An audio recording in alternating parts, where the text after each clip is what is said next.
అందరికీ నమస్తే. ఎవరికి ఎట్లుందో తెలియదు కానీ 20 సంవత్సరాల తర్వాత నేను చాలా మందిని ఫస్ట్ టైం కలిసిన. ఎందుకు అంటే నేను పరిగి గురుకుల పాఠశాలకు 8th క్లాస్‌లో వచ్చిన. 8th క్లాస్ కంటే ముందు నేను ఒక గొర్రెల కాపరిగా ఉండే. చదువు అక్కడ మానేసి గొర్రెలు కాస్తున్నప్పుడు నా చెయ్యి ఇరిగిపోయింది. ఇరిగిపోయినప్పుడు ఇబ్రహీంపట్నం ఎమ్మెల్యే మస్కు నరసింహ గారు మా ఊరు గ్రామ పంచాయతీ తాత అవుతాడు, ఆయన సీటు మాట్లాడి ఎస్ఎఫ్ఐ వాళ్ళు ఒక బీసీలకు ఒక సీటే ఉంది, అది పరిగిలో ఉంది అంటే పరిగికి నన్ను తీసుకొని వచ్చి నేను మానేసిన బడిని మళ్ళీ నాకు మొదలు పెట్టించిందే పరిగి మీ అందరితోటి. ఒక దశలో నా జీవితం అక్కడనే గొర్రెలు కాసేది. 100-120 గొర్రెలు ఉండేటివి. ఆ గొర్రెలతోటే జీవనం ఉండేది. మీకు అందరికీ తెలుసు కురువ గొర్రెలు అంటే ఎట్లా పాలమూరు సంబంధించినటువంటి దాంట్లో 100 గొర్రెలు 150 గొర్రెలు అనేది కామన్. ఇక అటెమ్మటి పోతుండేది. 2-3 ఏళ్ళు జరుగుతున్నటువంటి పరిస్థితి ఉండేది. ఈ చెయ్యి గురించి చాలా అదైంది. ఈ చెయ్యికి చాలా డిఫరెన్స్ ఉంటుంది. దాదాపు 12.5-13 సెంటీమీటర్లు తక్కువ ఉంటుంది.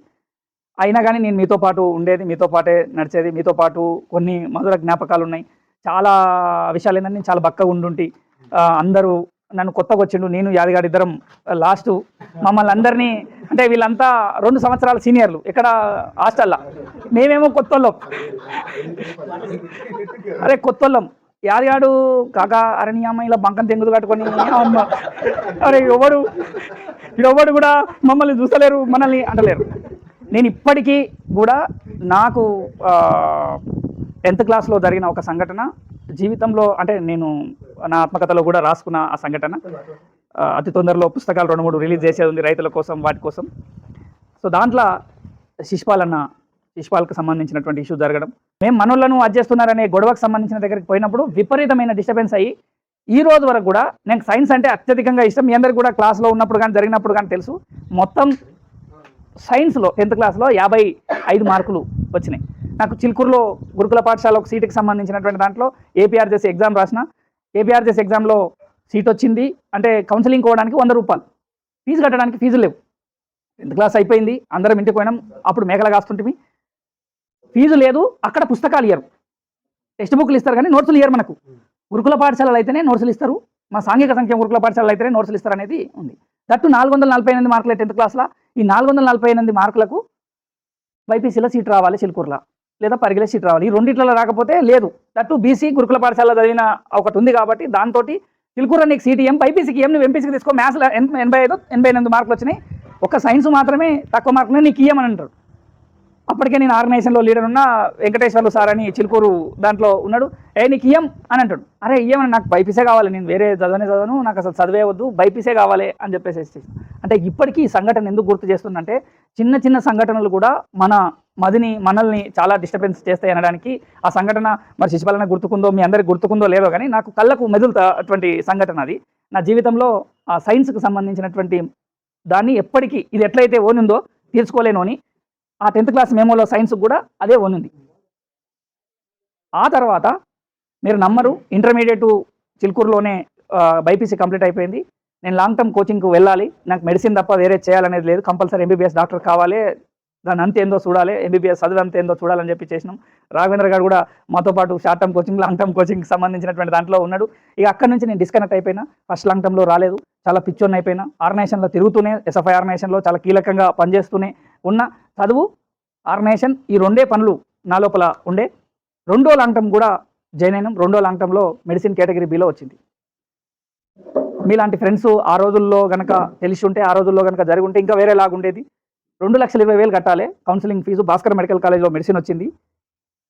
నా దగ్గర 7,000 రూపాయలు ఉన్నాయి. నిజానికి 500 రూపాయలతోటే పోయినాము. నాతో పాటు వచ్చిన అన్న దగ్గర 7,000 రూపాయలు ఉన్నాయి. కానీ 7,000 రూపాయల కౌన్సిలింగ్ ఫీజు కూడా కట్టే పరిస్థితి లేదు. ఫ్రీ సీట్ అని మళ్ళీ అగ్రికల్చర్ యూనివర్సిటీకి వచ్చినాం. నేను రాజేంద్ర నగర్లో, నా చదువు మొత్తం రంగారెడ్డి జిల్లాలోనే జరిగింది. రాజేంద్ర నగర్లో అగ్రికల్చర్ యూనివర్సిటీలో జాయిన్ అయినాం. అప్పుడు తెలంగాణ మూమెంట్ జరిగింది. మన చనిపోయిన సాయి చందన్న, నేను అందరం కలిసి ఢిల్లీ వెళ్ళినాం. దర్వెళ్ళన్నా మేమంతా ఢిల్లీలో 14 రోజులు ఉన్నా. శ్రీకృష్ణ కమిటీ రిపోర్ట్ పార్లమెంట్లో తలగబెట్టిన దాంట్లో నేను కూడా మీ ఫ్రెండ్ను. పార్లమెంటు ముందల శ్రీకృష్ణ కమిటీ రిపోర్ట్ను తలగబెట్టిన 38 మంది యూనివర్సిటీల లీడర్లకు సంబంధించి 17 యూనివర్సిటీల నుంచి పోయినాం. అందులో నేను కూడా ఉన్నా. ఇక అక్కడ నుంచి ఉద్యమం, పరిస్థితి, ప్రోగ్రామ్ ఇవన్నీ జరుగుతున్నాయి. సడన్గా యూనివర్సిటీలోకి వెళ్ళిన తర్వాత కుటుంబ ఆర్థిక పరిస్థితి కానీ, ఇంటికాడ పరిస్థితి కానీ చాలా ఇబ్బంది పరిస్థితి ఉంది. తమ్ముడు IIIT బాసరా, చెల్లె IIIT బాసరా, ఇద్దరు మొత్తం గవర్నమెంట్ స్కూలే, నేను ఒక్కనే గవర్నమెంట్ హాస్టల్. కుటుంబ పరిస్థితులలో డబ్బులు అడిగితే లేని పరిస్థితుల్లో నేను 18 నెలలు ఏటీఎం దగ్గర సెక్యూరిటీ గార్డ్గా టోలీ చౌకీలో రాత్రి 7 గంటల నుంచి ఉదయం 7 గంటల దాకా సెక్యూరిటీ గార్డ్ జాబ్ చేసుకుంటూ యూనివర్సిటీలో చదువుకున్నాను. నేను రాజేంద్ర నగర్ యూనివర్సిటీలో సీట్ రావడమే ఎక్కువ. నా ఫ్రెండ్స్కు నా తోటగా ఉన్నటువంటి కొలీగ్స్కు ఒక్కొక్కరికి 15,000 20,000 వాళ్ళ పేరెంట్స్ పాకెట్ మనీ వేస్తుండేది. 18 నెలలు చదివిన తర్వాత ఇంటర్న్షిప్ ప్రోగ్రామ్ ఉంటుంది, అంటే బయటకు ఫీల్డ్కి వెళ్ళే ప్రోగ్రామ్ ఉంటుంది. అక్కడికి ఫీల్డ్కి వెళ్ళినాం, తర్వాత డిటాచ్ అయినాం. నేను హైయెస్ట్ 19.5 గంటలు కూర్చొని చదివిన. నేను ఇప్పమంటే లాగిపుతా. ఇప్పుడు నా పిర్రలు మొత్తం కాయలు కాసి నల్లగా కమిలిపోయి ఉన్నాయి. సో నేను హైయెస్ట్ 19.5 గంటలు కూర్చొని చదివి స్టేట్లో ర్యాంకు కొట్టి మా హార్టికల్చర్ డిపార్ట్మెంట్లో ఎగ్జామ్ రాసి టీఎస్పీఎస్సీ ఎగ్జామ్ ద్వారానే రిక్రూట్ అయ్యి 2017లో నేను జాబ్ వచ్చింది. నేను జాబ్ వచ్చినప్పుడు నాకు బాగా ఒక 3-4 విషయాలు జీవితంలో ఉండేవి. మా మామ ఒక అతను ఉండేది, మా మేనమామ. ఆయన ఆర్ఎస్ఎస్ బీజేపీలో తిరిగేది, నేను కమ్యూనిస్ట్ పార్టీలో తిరిగేది. మీకు అందరికీ తెలుసు, ఆర్గనైజేషన్ ఎస్ఎఫ్ఐ ఆర్గనైజేషన్. మాలమాదిగల సోపతి పడితే రోడ్ల మీద డప్పులు కొట్టుకుంటూ తిరుగుతావు, నువ్వు ఆగమవుతావు లంచ కొడక అనే మాట నన్ను అన్నాడు. ఈ రోజు వరకు కూడా ఆడు టీచరు వాళ్ళ భార్యకు సీటు నేను మాట్లాడినా ఎస్ఎఫ్ఐ ఆర్గనైజేషన్లో ఉండి, ఆయన కళ్ళ ముందర నేను డైరెక్ట్ పచ్చపెన్ ఉద్యోగంతో పోయినా. నాకు ఉద్యోగం వస్తే నాకు ఉద్యోగం రాలేదు, అది ఆయనకు వచ్చి ఉంటుందా, ఆయనకు జరిగి ఉంటుందా అని మాట్లాడిన వాళ్ళు ఉన్నారు. ఈ రోజు వరకు కూడా మా ఊర్లో కానీ బయట కానీ కొంతమంది ఈడేదో అగ్రికల్చర్లో ఏదో ఒకటి చేస్తాడు, అగ్రికల్చర్లో ఏదో జాబ్ చేస్తారని అంటారు. మీరు మీ అందరి దగ్గర స్మార్ట్ ఫోన్స్ ఉన్నాయి కదా, జస్ట్ గూగుల్లో టైప్ చేసి విద్యాసాగర్ హార్టికల్చర్ ఆఫీసర్ అని కొట్టండి. మీరు గ్రూప్ని అడిగినా గూగుల్ని అడిగినా భారత ఉపరాష్ట్రపతి వెంకయ్య నాయుడు చేతులుగా రైతు నేస్తం అవార్డు వచ్చింది. ఇది ఒక్కటే కాదు, ఛత్రపతి శివాజీ జాతీయ పురస్కారం వచ్చింది నాకు, వనమాలి బిరుదిచ్చారు, మ్యాన్ ఆఫ్ ద గార్డెన్స్ బిరుదిచ్చారు. ఇట్లా రకరకాల ఒక 2 పుస్తకాలు నాకు అంకితం చేశారు వేరే ఫ్రెండ్స్. సో ఇట్లాంటి రకరకాల పరిస్థితులు ఉన్నాయి. మీకు తెలుసు, జయరాధన్న తెలుసు, సుధాల్ అశోక్ తేజ తెలుసు, వీళ్ళంతా చాలామంది తెలుసు. వాళ్ళందరితో కూడా క్లోజ్ రిలేషన్షిప్ ఇవన్నిటికి సంబంధించినటువంటి నాకు పర్సనల్గా ఎక్కువ అనేది కాదు. నేను చాలామంది మీరు మాట్లాడుతుంటే నేను మస్తు ప్రయత్నం చేయాలనుకున్నా, మస్తు నా దగ్గరికి దేవేంద్ర గారు ఒకడు, రాములు గారు ఇద్దరు వచ్చారు. టోలీ చౌకీలో నేను ఏటీఎం దగ్గర సెక్యూరిటీ గార్డ్ డ్రెస్లో ఉన్నా. సెక్యూరిటీ గార్డ్ డ్రెస్లో ఉన్నప్పుడు వాళ్ళు వచ్చారు. నేను ఏం చేయాలో అర్థమవుతలే. రోడ్ మీద ఉంటే ఆన్నే పండ్ల బండ్లు, తుర్కోళ్ళు మొత్తం ఆన్నే పండ్లు వేస్తారు. ఇట్లా నోరు తెరిస్తే ఒక 150 నుంచి 200 దోమలు కానీ ఈగలు కానీ నోట్లోకి పోయే పరిస్థితి ఉంటుంది. 18 నెలలు, ఆదివారాలు లేదు, సోమవారాలు లేదు, ఏది లేదుగా. సో అట్లా జరుగుతున్న క్రమంలో నేను సెక్యూరిటీ గార్డ్ డ్రెస్సు, మరి పేరుకు యూనివర్సిటీలోనేమో లీడరే, మళ్ళీ అగ్రికల్చర్ యూనివర్సిటీలో లీడర్ తనమే. మళ్ళీ పొద్దుగాల లేచి ధర్నా, తెలంగాణ మూమెంట్ వచ్చినా ధర్నా, స్ట్రైక్ వచ్చినా ధర్నా, ఎక్కడ ధర్నా కనిపించినా ఏది కనిపి పాటలు రాస్తాం, పాటలు పాడతాం, గజ్జ కడతాం, టప్పు కూడా అన్ని పనులు చేస్తాం. కానీ మళ్ళీ సాయంత్రం 6 కాగానే కనిపించాడు వీడు చక్కగా ఏటీఎం. అంటే నేను పెట్రోల్ బంక్లో పనిచేసిన, ఈ బిఫోర్ ఏటీఎం కంటే ముందు పెట్రోల్ బంక్లో కాటేదాన్లో ఐబీపీ పెట్రోల్ బంక్ అనేది ఒకటి రాజేంద్ర నగర్ ఆరంగర్ చౌరస్తాలో మూల మీద ఉంటుంది. పెట్రోల్ బంక్లో పనిచేసిన తర్వాత కాటేదాన్ బిస్కెట్ ఫ్యాక్టరీలో పనిచేసిన తర్వాత లప్పం పెడితే పేపర్ కొట్టనికే పోయే పని చేసేది. దానికి 150 రూపాయలు ఇచ్చేది. సాయంత్రం 7 గంటలకు పోతే రాత్రి 12:30 1 గంటలకు అయిపోయేది. ఏడైతే లప్పం పెట్టి కొట్టినామో మళ్ళీ ఆన్నే వండుకునేది, ఆన్నే చేసుకునేది. కానీ ఎక్కడైతే మీతో పాటు మొదలైందో చదువు, ఎన్ని కష్టాలు వచ్చినా ఆ చదువును ఆపలేదు కాబట్టి నేను ఈడ నిలబడ్డా, మీతో మాట్లాడగలుగుతున్నాను. నేను ఈ రోజుకైనా నేను ఏదో గొప్ప చెప్పడం కోసం దానికోసం చెప్పట్లేను. మీ పిల్లలకైనా మీరు ఇందాక మాట్లాడుతూ చాలా గొప్పగా చెప్పారు, పట్టుదల, కసి, పగ, ఏదన్నా ఒక దాని మీద వాళ్ళను స్ట్రెంత్ చేయాలి. వాళ్ళు స్ట్రెంత్ చేయకపోతే వాళ్ళ గట్టిదల, నాకు అవతలోడు నువ్వు మొత్తం మనం తిరిగేది జరిగేది పండేది అలానే ఉన్నాము, నువ్వు వాళ్ళతో తిరిగితే మలమదిగల సోపడి పడితే నువ్వు ఇట్లయితావు రా అని మా మామ అన్నాడు కదా. వాని కసి మీదకే నేను ఇంటికి గొడ్డుకూర తెచ్చుకొని, ఇంట్లో పార్సల్ తెచ్చుకొని, ఇంట్లోనే కూర్చొని మేము అన్నీ తింటామని నేను అప్పటి నుంచే అన్ని రకాల కార్యక్రమాలలో పార్టిసిపేట్ చేస్తూ కులం, మతం, క్లాసులు చెప్తూ వీటన్నిటికి సంబంధించిన ఆర్గనైజేషన్లో తిరిగినా మీ అందరికీ తెలుసు. కానీ ఈ రోజు వరకు కూడా ఏదో ఒకటి, వాడు నెగిటివా పాజిటివా ఎనర్జీ అనేది కాదు, దాని మీద మనం స్టిక్ అని ఉండాలి. ఒక లక్ష్యం, ఒక కాన్ఫిడెన్స్ అనేది మనకు ఏర్పరచుకొని ఉండాలి. వేరే ఇప్పుడు ఆ లక్ష్యాలు, కాన్సెప్ట్లు ఏర్పాటు చేసుకొని మీరు మీ పిల్లలను ఎదిగించే క్రమంలో ప్రయత్నం చేయొచ్చు. అంబేద్కర్ గారి టైంలో అంబేద్కర్ గారికి ఉన్నటువంటి సిచ్యువేషన్స్ వేరు, అంబేద్కర్ గారు చదివిన విధానం వేరు, అంబేద్కర్ గారు చేసినటువంటి విధానం వేరు. అట్లాని మనం ఉన్న 2000 నుంచి 2010 మధ్యలో ఉన్నటువంటి ఈ సమాజంలో ఉన్నటువంటి పరిస్థితులు వేరు. నువ్వు 2010 పరిస్థితులలో కూడా నేను అంబేద్కర్ లాగా ఇట్లా చేస్తా అట్లా చేస్తానంటే అది కాని పని. ఇవాళ 2026, 27లో ఉన్న మన పిల్లలు రేపు జనరేషన్స్కు సంబంధించినటువంటి పరిస్థితుల్లో పోతున్నారు, జరుగుతున్నారు. దీన్ని తగ్గట్టు వాళ్ళకు ప్లాన్ చేయాలి తప్ప నువ్వు ఇట్లనే కూర్చోవాలి, ఇట్లనే ఈ రోజులలో సెల్ చేయకుండానో, ఈ రోజులలో ఇంకోటి చేయకుండానో పిల్లల్ని పెంచడం, పిల్లల్ని జరగడం అనేది కష్టసాధ్యమైన పని. కానీ దాంట్లో కూడా ఇన్నోవేషన్ ఏముంది అనేది ప్రయత్నం చేయండి. ఇది ఒక భాగం. రెండోది, చాలామంది మేము డ్రాప్ అవుట్ అయినాం, మేము వ్యవసాయం చేస్తున్నాం లేదా మేము రకరకాల బిజినెస్లలో వాటిలలో ఉన్నారని అనేటువంటి విషయం చెప్తున్నారు. కొంత వ్యవసాయం వైపు, ఆర్గానిక్ వైపు, కల్టివేషన్ వైపు లేదా వ్యవసాయంలో వినూతనమైన ప్రయోగాల వైపు కూడా మీరు కొంత ప్రయత్నం చేయండి. నాకు తెలిసినటువంటి రైతులు, నాకు తెలిసినటువంటి ఫార్మర్స్, ఇప్పుడు సమయం సందర్భం కాదు, నేను జస్ట్ ఇంటి చదువులు పెడుతున్నా. ఒక ఫార్మర్ ఉండు, డిగ్రీ పీజీ చేసిండు, బీఈడీ చేసిండు, ఉద్యోగానికి సంబంధించిన దగ్గర ఏదో చిన్న డిస్టర్బెన్స్ అయింది, వదిలేసిండు. 9 ఎకరాలల్లో సంవత్సరానికి 60 నుంచి 70 లక్షలు నికర ఆదాయం తీస్తాడు. ఇప్పటికీ శ్రీలంక పోయిండు, థాయిలాండ్ పోయిండు, బ్యాంకాక్ పోయిండు, మలేషియా పోయిండు, జెకోస్లోవేకియా పోయిండు, యూఎస్ఏ పోయిండు, యూకే పోయిండు, ఆస్ట్రేలియా పోయిండు. ఆయన తిరిగినన్ని దేశాలు నా రైతు తిరిగిండు. కానీ నేను చెప్పే ఆఫీసర్ను నేను తిరిగే పరిస్థితి లేదు. నేను ఉద్యోగంలోకి వచ్చిన తర్వాత నేను కావాలంటే మీకు తుమ్మలాంగేశ్వరరావు వీడియో ఆన్లైన్లో ఉంది. మా దగ్గర రైతు పండుగ ప్రోగ్రామ్ మొన్న రేవంత్ రెడ్డి వచ్చిన తర్వాత ఒక ప్రోగ్రామ్ జరిగితే మా ఫార్మర్, నేను తయారు చేసిన ఫార్మరే, 2018 దాకా లవ్ మ్యారేజ్ ఇబ్బందులలో ఉన్నాడు. ఆ పిల్లగాడు పందిరేసి కేవలం 3 ఎకరాలు ఉంది వాళ్ళకు. 3 ఎకరాలల్లో ఎస్సీ ఫార్మరు ఒక చిన్న ట్రాక్టర్ ఇచ్చినాం, 3 ఎకరాలలో పందిరేసిండు. నెలకు 1,50,000 శాలరీ సంపాదించినట్టు జీతం సంపాదిస్తున్నాను. మా ఆఫీసర్కి ₹1,00,000 కూడా వస్తలేదు. ఆయనకంటే ఎక్కువ నేనే సంపాదిస్తున్నా. ఆయన తెలివి నాలెడ్జ్ ఉపయోగించుకొని వ్యవసాయం చేసుకుంటే ఇంత బాగుంటుందని చెప్పే ఫార్మర్స్ కోకొల్లలు ఉన్నారు. కానీ ఇన్నోవేషన్ అనేది ఇంపార్టెంట్. ఇన్నోవేషన్ లేకుండా నువ్వు కామన్ వ్యవసాయం ఎంత చేసినా, జీవితంలో ఎన్ని రకాలుగా నీ బ్రెయిన్, కనీసం నువ్వు 10 చదువుకున్నటువంటి నాలెడ్జ్ ఉంది, 20 చదువుకున్న నాలెడ్జ్. నా దగ్గర ఉన్న 10th క్లాస్ చదివిన ఫార్మర్ ఉన్నాడు, నేను సత్యరెడ్డి అని ఒక ఫార్మర్ ఉన్నాడు, 250 ఎకరాలు వ్యవసాయం చేస్తాడు.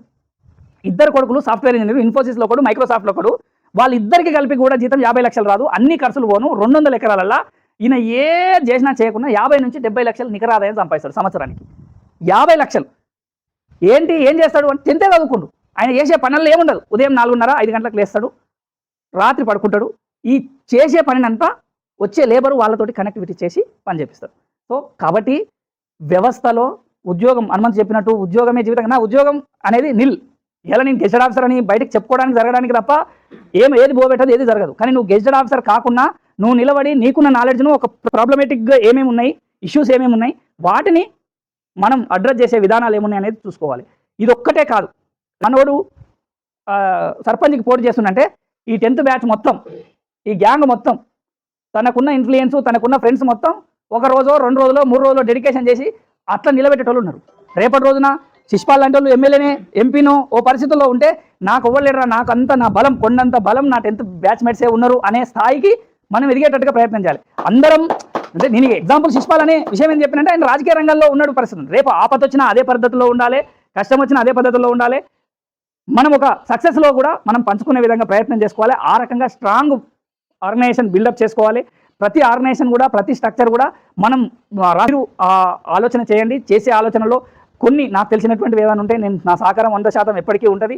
సో మీరు అంటే నేను మొన్న ట్రాన్స్ఫర్లో ఇక్కడ కనుక వచ్చి ఉంటే వికారాబాద్ చేవేలకు ప్రయత్నం జరిగింది. కానీ అప్పటికే సీనియర్స్ 7 years అయిపోయిన వాళ్ళు, లాంగ్ రన్లో చాలా కాలం నుంచి లాంగ్ స్టాండింగ్లో ఉన్నటువంటి వాళ్ళ వల్ల రాలేకపోయింది. ఎప్పుడో ఒకరోజు నేను తాగిన నీళ్లు, నేను తిరిగిన గాలి, నేను పిలిచిన గాలి, నేనున్నటువంటి నేల పరిగి వికారాబాద్కు కంపల్సరీ నా ఉద్యోగంలో వస్తా.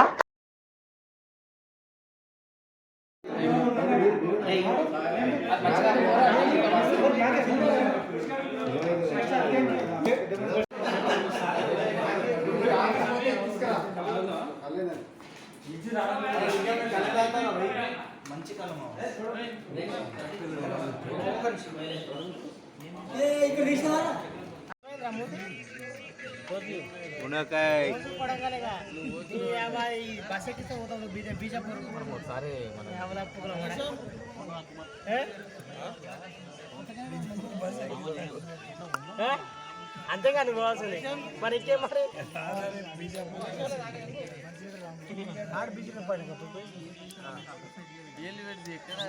ఎవరు జానాయక్ సార్ జానాయక్ సార్ 15 మంది ఉండొచ్చు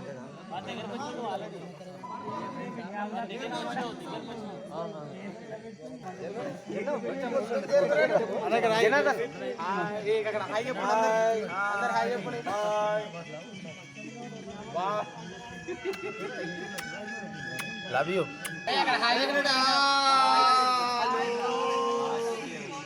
ఏం మాట్లాడలేను రా పైన పడుతుంది